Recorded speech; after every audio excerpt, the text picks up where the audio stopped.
Assalamualaikum warahmatullahi wabarakatuh. Kali ini Dedes akan mencoba menjelaskan tentang mengapa pada pasien multitrauma itu bisa menyebabkan pola nafas tidak efektif, dan seberapa bahayakah jika pasien dengan pola nafas tidak efektif ini tidak segera mungkin ditangani. Baiklah, langsung saja. Sebagai salah satu penyebab utama kematian dan kecacatan, multiple trauma telah menjadi masalah kesehatan dan sosial yang signifikan.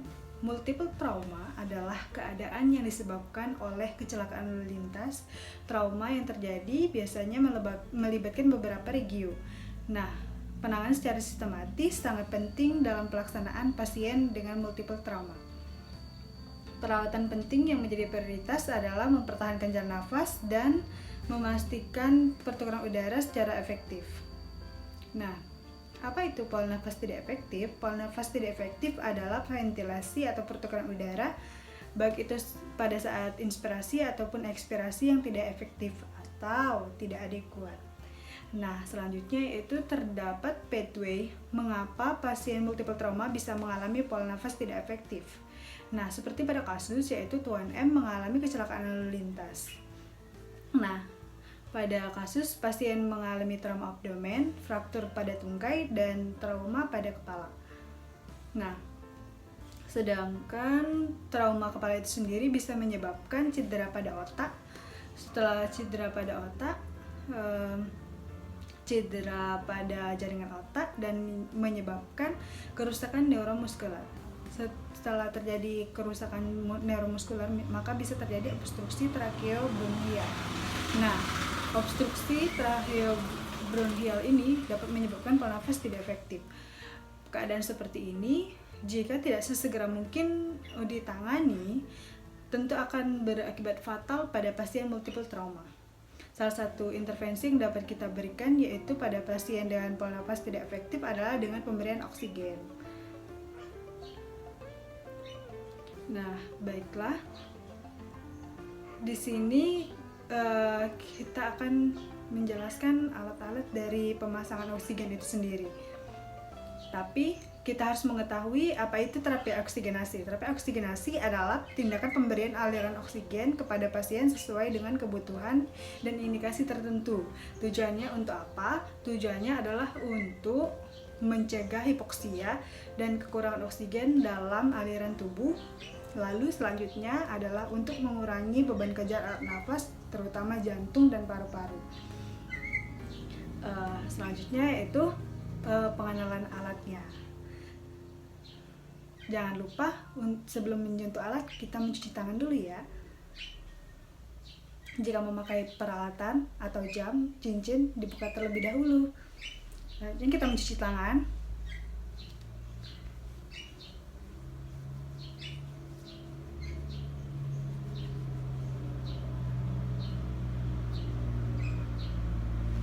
Setelah steril, kita mengenalkan alat.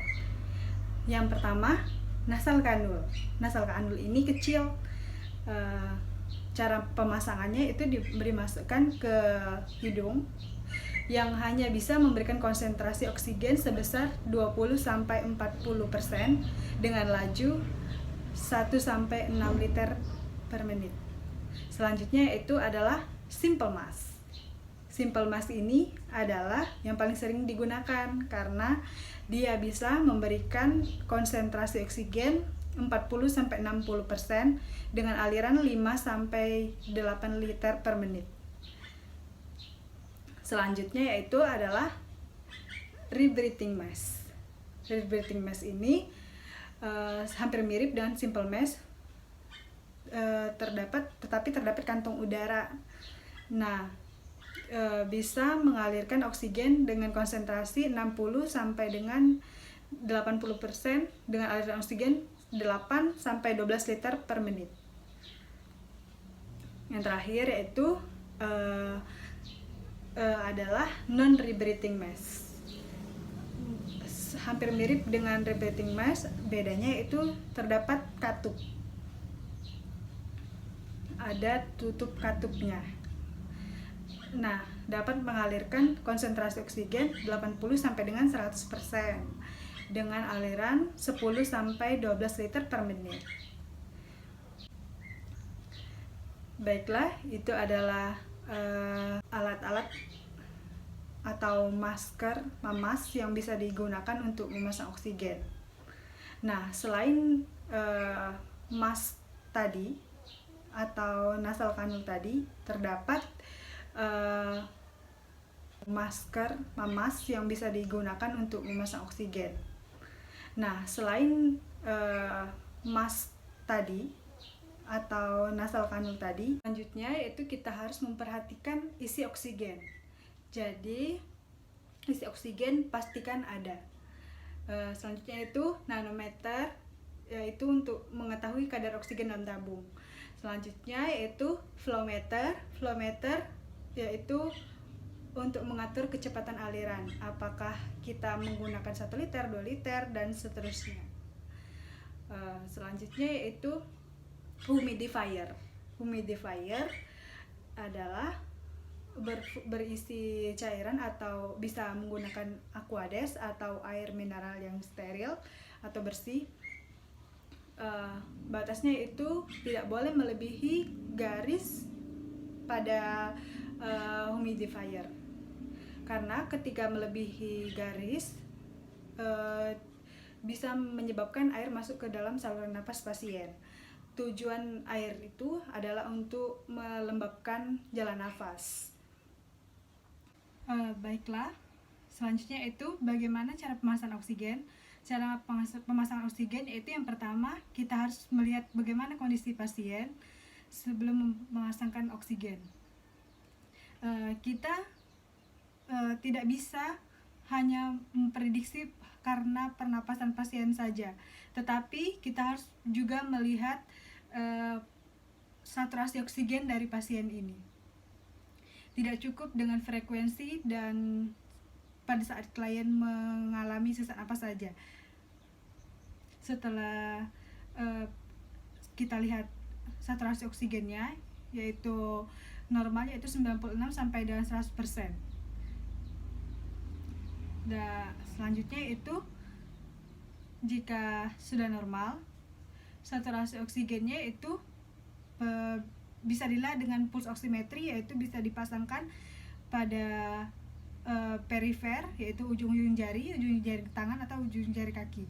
Selanjutnya itu sebelum kita melakukan prosedur pemasangan oksigen, kita awali dengan tahap prainteraksi, kemudian perkenalan, orientasi, fase kerja, fase interaksi, kemudian evaluasi dan dokumentasi. Di prainteraksi yaitu kita membawa buku pasien, yaitu kita lihat apakah asuhan perawatan yang akan diberikan kepada pasien.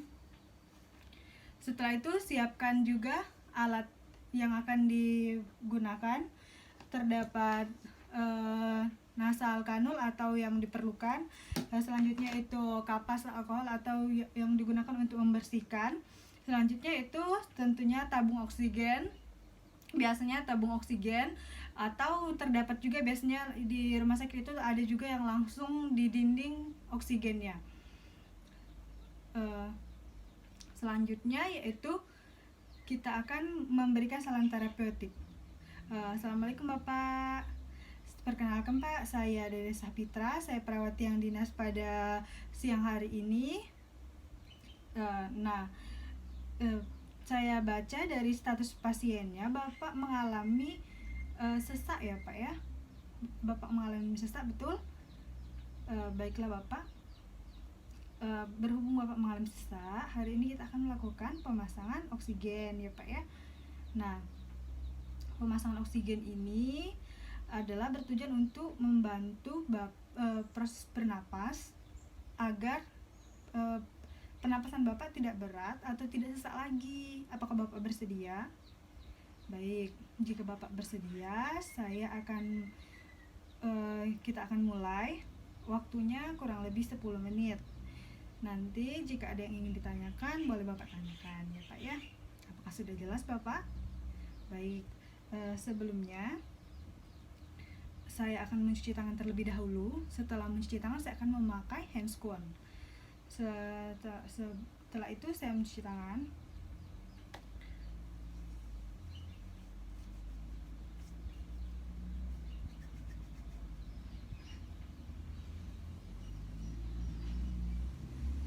Setelah itu saya akan memakai hand squat. Setelah saya memakai hand squat, saya akan memulai. Baik Bapak, kita akan langsung saja memasangkan oksigen. Tetapi sebelumnya kita ada baiknya melapaskan basmalah. Bismillahirrahmanirrahim. Baiklah, selanjutnya saya akan membersihkan area hidung Bapak ya Pak ya. Kita bersihkan sedikit. Mungkin ada agak sedikit kotor, tapi sepertinya tidak ya Pak ya. Setelah kita bersihkan, maka kita hubungkan selang oksigen dengan tabung oksigen. Setelah kita hubungkan, tak lupa kita atur flow meternya. Kita atur flow meternya sesuai dengan kebutuhan pasien. Setelah kita cek terlebih dahulu apakah sudah terasa atau belum. Jika sudah terasa, maka pada kanulnya diberi sedikit gel agar tidak terlalu sakit. Setelah diberi gel, selanjutnya itu dipasangkan pada hidung pasien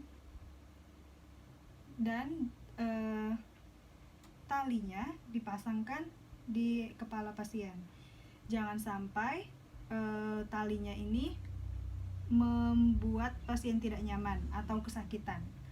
Setelah pasien merasa nyaman, maka kita beri atau pasang fiksasi. Kita fiksasi pada hidung, tapi jangan terlalu banyak karena akan membuat pasien tidak nyaman juga. Setelah kita fiksasi,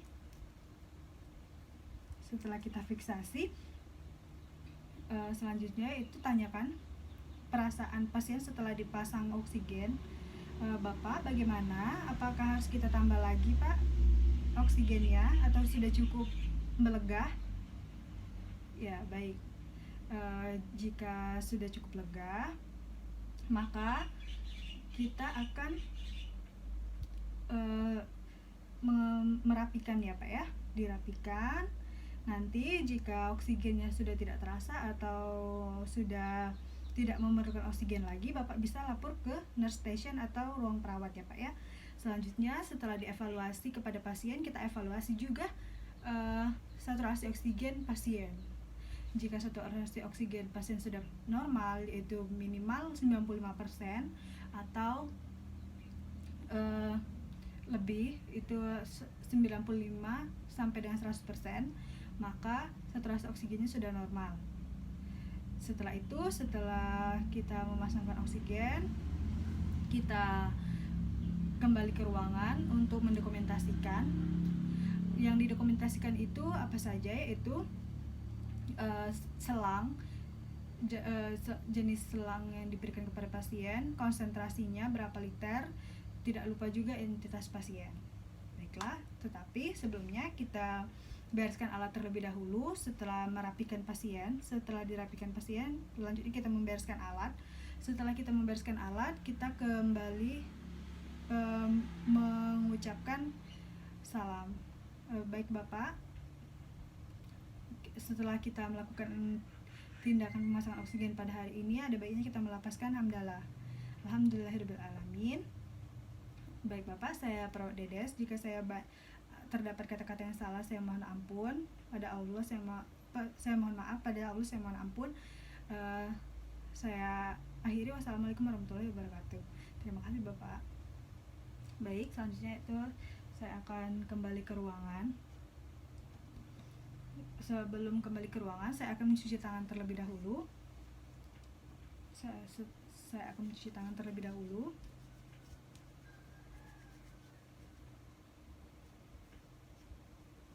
Setelah saya mencuci tangan, saya berpamitan dan mendokumentasikan. Baiklah Bu, mungkin itu saja demonstrasi dari Dedes. Lebih dan kurangnya Dedes mohon maaf. Pada Allah Dedes mohon ampun.